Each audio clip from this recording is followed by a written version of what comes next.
நண்பர்கள் அனைவருக்கும் நல்வணக்கம்ங்க.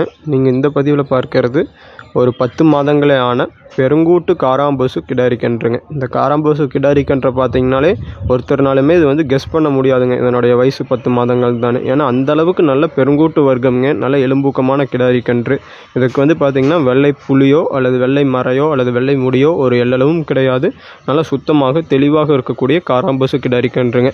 நிறையா நண்பர்கள் வந்து கோவிலுக்கு வந்து கேட்டிருந்தீங்க, அல்லது வந்து பார்த்திங்கன்னா காராம்பசு மாடாக வாங்கினால் அதனுடைய விலை மதிப்பு சற்று அதிகமாக இருக்குங்க. ஏன்னு கேட்டிங்கன்னா வாங்குவோர்கள் எண்ணிக்கை அதிகமாகவும் இருப்பதால் விற்பவர்களின் எண்ணிக்கை குறைவாக இருப்பதால் அதனுடைய டிமாண்ட் வந்து அதிகம்ங்க.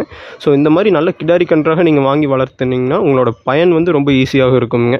ஸோ இந்த பெருங்கூட்டு காராம்பசு கிடாரி கன்று வந்து பார்த்திங்கன்னா நல்லா ரட்டநாடி உடல்லைங்க, நல்ல ரட்டத்திமிழ் அமைப்பில், நல்ல விலாரி கொம்பு அமைப்புங்க, நல்லா குழி நெத்தி என காங்கேயம் இனத்திற்கு எந்தெந்த அங்க லட்சணம் இருக்க வேண்டுமோ அத்தனையும் தெளிவாக இருக்குதுங்க. இந்த கன்று இருந்த இடத்துல வந்து பார்த்திங்கன்னா ஒரு குழந்தையை போல் நல்லா கைப்பழக்கத்தில் வைத்திருந்து தெளிவாக வளர்த்துனாங்க. நம்மக்கிட்ட வந்து தான் நம்ம மூக்கணாங்கயிறு குத்திருக்கிறோமுங்க. சில கன்றுகள்லாம் மூக்கணாங்கயிறு குத்தினோடனே ரொம்ப நாளல் ஏற்பட்டு மிரளுங்க. இதெல்லாம் அது எதுவுமே கிடையாது, நல்ல சாதுவான குணமுங்க. கோயிலுக்கு கொடுத்தாலும் நம்ம பெயர் சொல்லுங்க, அல்லது நாம் வளர்த்தினாலுமே நம்மளுக்கு வந்து ஒரு ஈஸியாக பழகக்கூடிய ஒரு கன்றுங்க. இந்த கன்று தேவைப்பட்டால் கான்டாக்ட் பண்ணி தெளிவுபடுத்தி வாங்கிக்கலாம்.